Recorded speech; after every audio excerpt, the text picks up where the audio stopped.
Hey, what's good with it, Black Goose TV family? Double salute in the building. Your boy Fluence Boxing is back, and I'm feeling absolutely amazing. Look, y'all see the energy, so I already know y'all know the vibes, man. We here for a reaction video, and I'm gonna just start this off with a disclaimer, y'all.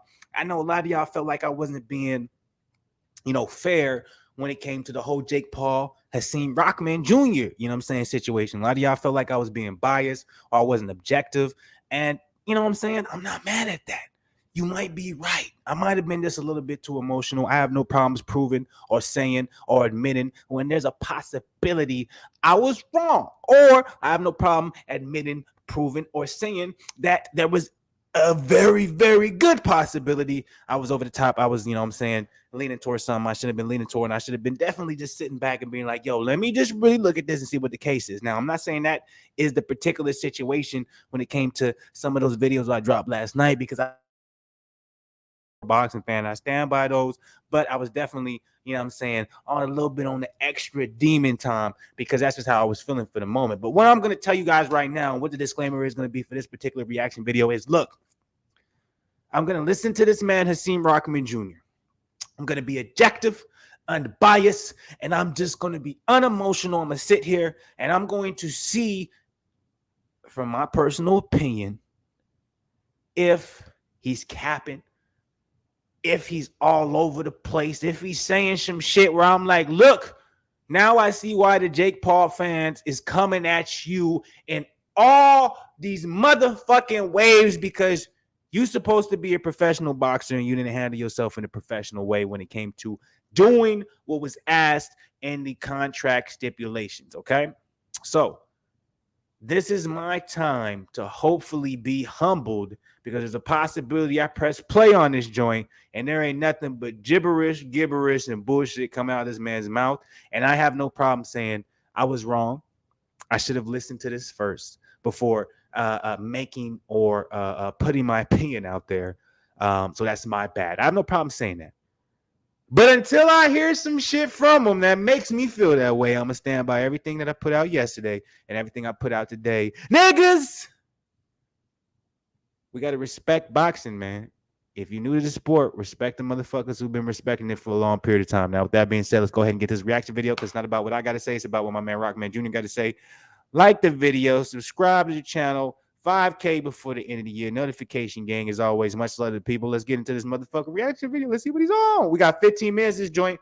I don't know if I'm going to go through the whole 15 minutes. I don't fuck with doing reaction videos that long. So if I get the gist of what he's saying, I'm going to cut it short. But if he's saying some shit that we need to keep on listening to, we'll keep it playing. Let's get it.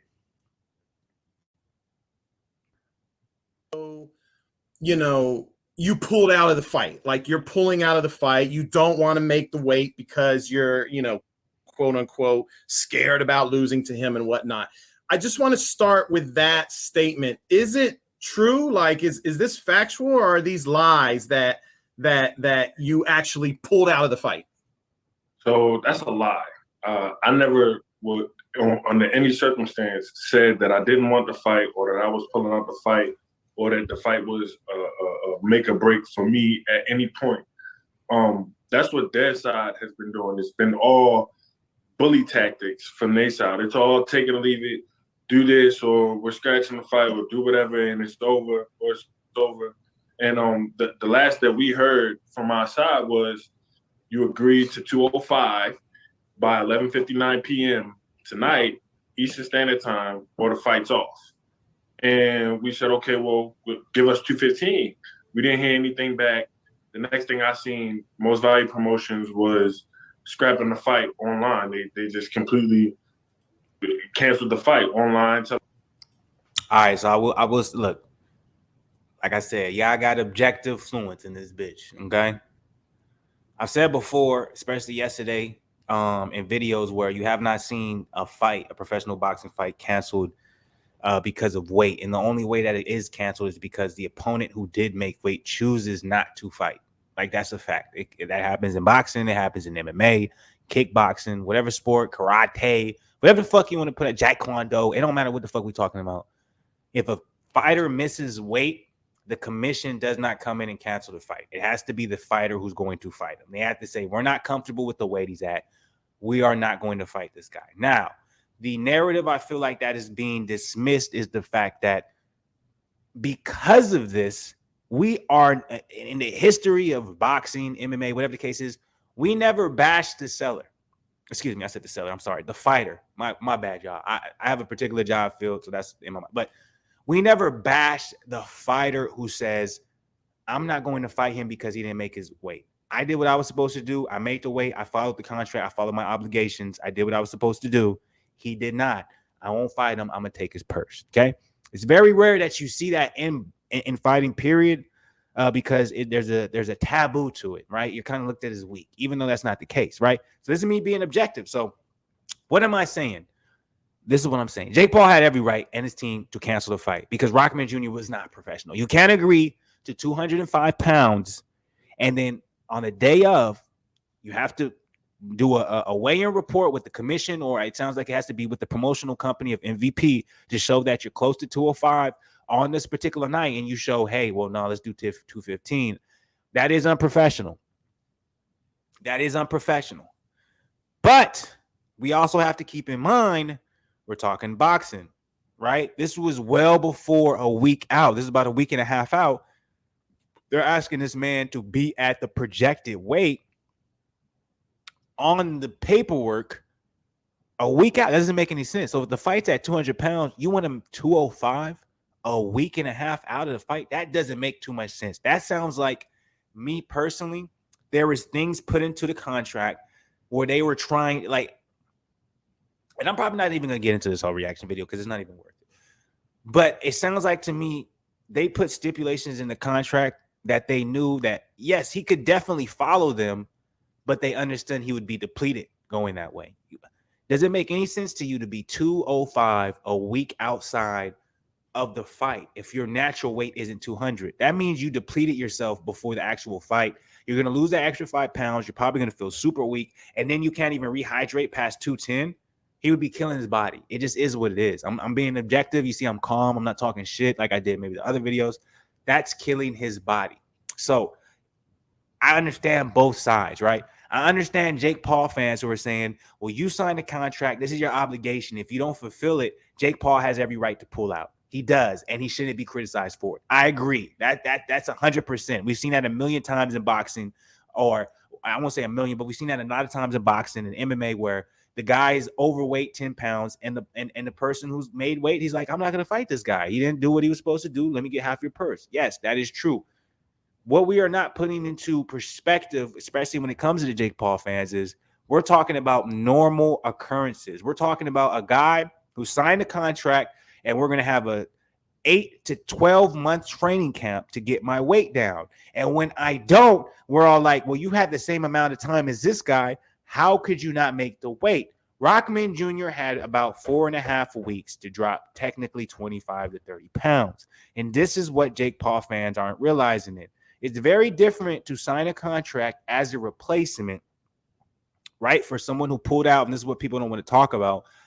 It's very different for someone to sign a agreement for a replacement and then have these strict stipulations on weight in comparison to, oh, I signed this bout from the beginning. And that's what we aren't talking about. It's very rare a replacement fighter is given such strict rules as Jake Paul gave Rockman Jr. And if that was, it's like, if you were to do this, it's like you do question, why didn't you just get someone who was close around your weight, who didn't have to worry about this? It almost seems like it was a ploy or a tactic to make it seem, hey, Tommy Fury pulled out, I'm still going to fight a boxer in Rockman Jr. who's bigger than me, and then end up canceling and being like, well, he wasn't professional. We can drive a narrative with Jake Paul fans who are new to boxing that doesn't understand how this thing goes. So I'm being very objective here, guys. I'm being very real. I do understand it was unprofessional on Rockman Jr.'s side. If you said you can do 205 by this time, you should have been able to do it. But it's unrealistic to expect a fighter who signed an agreement 2 weeks ago to drop 20 pounds at the course that they're trying to have him drop. It's unrealistic. He would be so depleted by the time fight comes, he would die. That's probably over-exaggerating, but he'll be close to it, damn it. So that's me being objective. Let's go ahead and continue. I'm not going to listen to the whole thing, but let's see if we can get any more information. Telling people they get refunds, and then maybe like 20 minutes later, I see Jake come out with an interview.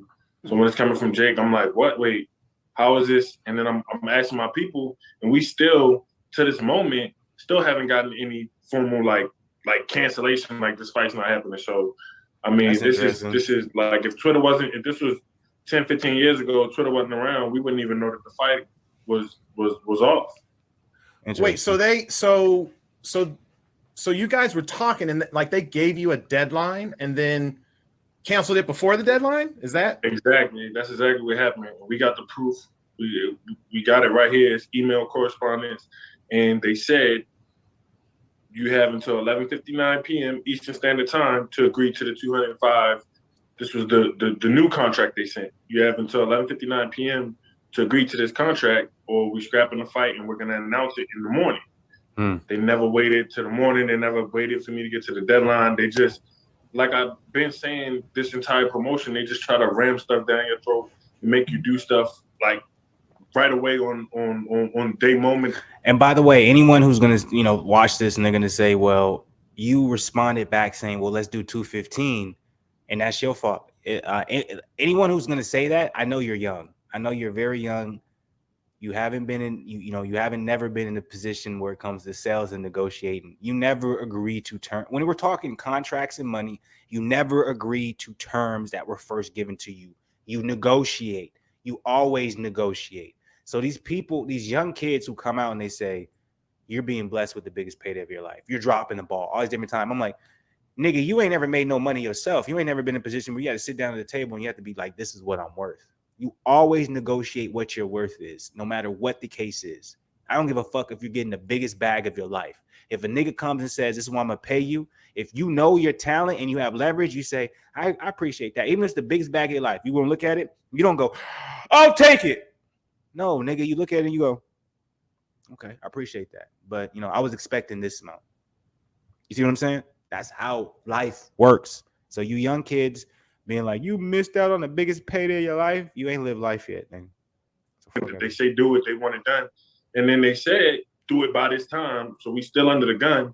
But we say, okay, give us 215. They don't say nothing else. We waiting for them to respond. And their response was the cancellation via Twitter. Wow. So let me just backtrack real quick. I know how it works. Because I know, like I watched Jake's video, I watched your video. It's hard to really put together like what you weighed at what point, this, that, and the other. But what I do know is April 28th, right? April 28th, you weighed in for your fight with Kenzie Morrison, right? Correct. That fight, you weighed 224 pounds. That's indisputable, right? Correct. So yeah, how could you not make it to 205? And it's 20 pounds. When you were contacted for the Jake Paul fight, like, had you blown up a lot in weight? Were you still kind of around that same weight? So that 224 came after it was like an 8 to 10 week training camp. I had like 2.5 months to get ready for that fight. I made it all the way down to 224. So, and if it took me 10 weeks or 8 to 10 weeks to get to 224, how do you expect me to get back to that point and then go all the way back down in a manner of time that was just highly constricting, and it was doable. That's why I took it. That's why I did it. Now the commissioner gave me 205. Oh, okay. I make 205 easy money, but they didn't give me a chance to cash in on that because they pulled the plug early. They sat there and said, you got until 11:59 and then pull the plug at 8:07. I don't understand. I still don't get that stipulation though. Like, if he's a week and a half out from the fight, why does he need to wait 205 a week and a half out on the fight? And a lot of you guys are gonna say, oh, we need a healthy weight cut. Bro, if he's 215 a week in a week out in a fight, like it's weird because you'll see the same niggas saying, oh, well, it had to be a healthy weight cut. And then you'll see them respond and say, I've lost 25 pounds in a day, or MMA fighters lose 25 pounds. Like, bro, if you weigh 215, 216 a week and a week half out, how hard do you think it's going to be for him to lose 10 pounds in a week? Like, well, he only lost 1 pound in 3 weeks is what they said. Yeah, because he had to make sure that he's losing it a healthy way. It wouldn't make any sense for him to be 5, 6 weeks, 4 weeks out and be at 210. Like, no, you want to, if you're at 224, 225, you have 6 weeks to cut. You're going to drop down to 215 in the first 2 weeks. Those last 4 weeks, you're going to stay at 215. You're going to practice at that weight, and you're going to get your ability, your muscle memory, all that things. You're going to get those right. And then the week of, you'll cut those last 10 pounds. That's Understand how why it they would did be. that. How you going to just pull a plug all of a sudden? So when they came to you with the opportunity to do the fight, obviously, you know, they put in stipulations in the contract for the weight, right? Like there were penalties, there were fines, right? If you didn't actually make the weight. Yeah, there was, after 4 ounces for every pound that I was over, then I would get fined 25% of my purse. Wow. Up to the point, if I was 4 pounds over or more, then I would fight for the minimum $5,000. Wow. That's what I signed up for. So Okay. I don't understand why they're not honoring the contract that they sent me. If I was gonna fight him for $5,000 and I was gonna fight him for $5,000, the money was never the big motivator in this. Even though they love to sit there and put the claim on, oh, this is the most money ever made in his career. Well, it should be. I'm fighting on Jake Paul on pay-per-view. I'm about to expose you. Should be the most money I made in my career. But and it would be for several other people, whoever it was that was smart brother right here. But they like to use that as a I don't know what they like to call it, a bargaining point or whatever they want to call it. But it's just it's really just them being fake to the people. So was this because I know there was talk of a video. That's an interesting point. I also think where an unexpected occurrence happened that Jake Paul's team didn't expect, I don't think they realized how much Hasim Rahman Jr. didn't care about the money. Because you got to think about all of the fighters he fought before. They were guys who fought for money and made their living off of fighting. Rahman Jr. is a boxer. He has 100 amateur career fights, so they say, 12-1. But he has not made his money from boxing. Remember that. That's the key difference between him and everyone else Jake Paul's fought. Other than, Adesanya Gibb and Nate Robinson. But Nate Robinson was in a position he was willing to take the fight because he wanted the money. And then Gibb was just like an exhibition, excuse me. But Ben Askren, Tyrone Woodley, and yeah, you can throw Nate Robinson. All these guys, they were in there for the money. Rahman Jr. is like, I don't need the money. I'm going to be in there for the sport. And that's kind of where you do see the difference between a boxer and these other guys he's been fighting. If he finds a real boxer, they're going in there because they box and they love the sport. A lot of boxers who do what they do isn't because of they want to make big money. Obviously, that's the end goal. I want to be a millionaire. I want to have a lot of money. But at the end of the day, that's why you see so many boxers broken, hurt, and, they don't get their return on what they put in because they just do the shit for the love of it. And, whatever they can get from it, they can get from it. That was sent and the commission was checking in and all this other stuff that normally doesn't happen for most fights that I've ever watched. It never happens.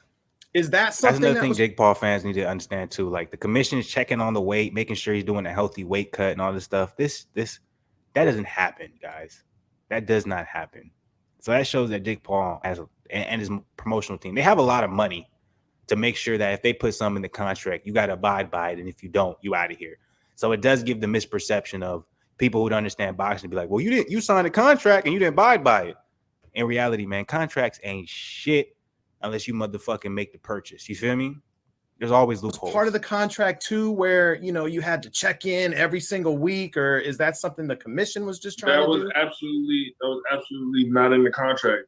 They kept throwing stuff out for me from left field. I was finding out stuff while I was in camp. Wow. Like I was in camp, and then they told me I got to check in. I got to weigh in on Friday, and I'm like, what? And they're like, yeah, you got to weigh in on Friday, or we scrapping the fight. And I'm like, why do I have to weigh in? And this is a week ago. Wow. Why do I have to weigh in two weeks before the weight, 2 weeks before the actual weight? Yeah, no, that doesn't make no sense. Of course, I'm not gonna be on track for weight 2 weeks before, nigga. Exactly what they said. I sent them the weight. Then they come again this week. You got to weigh in again. I'm like, I just weighed in last week. So now I have to not only make weight in the beginning to get the fight, but I got to make weight 3 weeks before the fight, or no, 2 weeks before the fight, 1 week before the fight, and on the fight weigh-in day, and again on fight day. So I got a total of like 5-6 weigh-ins. I didn't sign up for all that. That's This is all stuff crazy. that they do, and they put in stuff that's not even in the contract, and They then didn't they want to come out fight you. They and didn't want to fight you. threaten that they're gonna pull a fight if I don't do it. Everything that they threatened me with, they're gonna pull a fight if I don't do this. I wound up obviously doing it. Now at The one where we time at you push now, back, they gave me until they 11:59, cancel on you. and they pulled the plug early. All right, I'm gonna stop this reaction right here. I'm gonna make this a part one. Tomorrow I'm gonna come back. You guys see there's about 7 minutes left in this video. I'm gonna do a part two to this. But just from what I've seen, I don't think I was being I was being biased in my video from yesterday. I don't think I was, I wasn't objective in my thoughts. Obviously I was very animated and emotional. And I was kind of going off the whim because that's the type of day I was having. I was been a little bit, but at the same time, I stand by everything I said yesterday. um, Rockman Jr. is not an unprofessional person. He's not a person who's not disciplined. And I hope a lot of you guys get to this point. We're 21 minutes in. I know a lot of you guys won't. Majority of you won't. Probably 2% of you guys will get to this point where you guys can hear me. A lot of you guys will just watch the beginning where it seemed like I was on Jake Paul's side because I did want to be objective. I felt like I offended a lot of Jake Paul fans. But at the end of the day, guys, this shit is some bullshit. There's no other boxing fight, combat sport, or whatever where a commission keeps track of a fighter to make sure that their weight cut is healthy. There's no such thing as we're gonna have 4 or 5 weight cuts before the actual, 4 or 5 weigh-ins before the actual weigh-in to make sure you're on point for your weight. That's just not true. And what I'm gonna do a very small video so you guys can understand my point in the entirety of a summary, because I know you guys are not gonna get to this point. But remember, this is part one. I'm gonna do the part two, finish the rest of this reaction tomorrow. I'm very interested to see what you guys, feel about this. If you get this far, appreciate y'all. Salute to the people, man. Drop it below in the comments how you feel, man. Road to 5K. Subscribe to the channel. Like the video as always. Much love to people. Let me know what y'all think. On Arnold Schwarzenegger saying the game. I'll be back, but with more boxing. Stay blessed.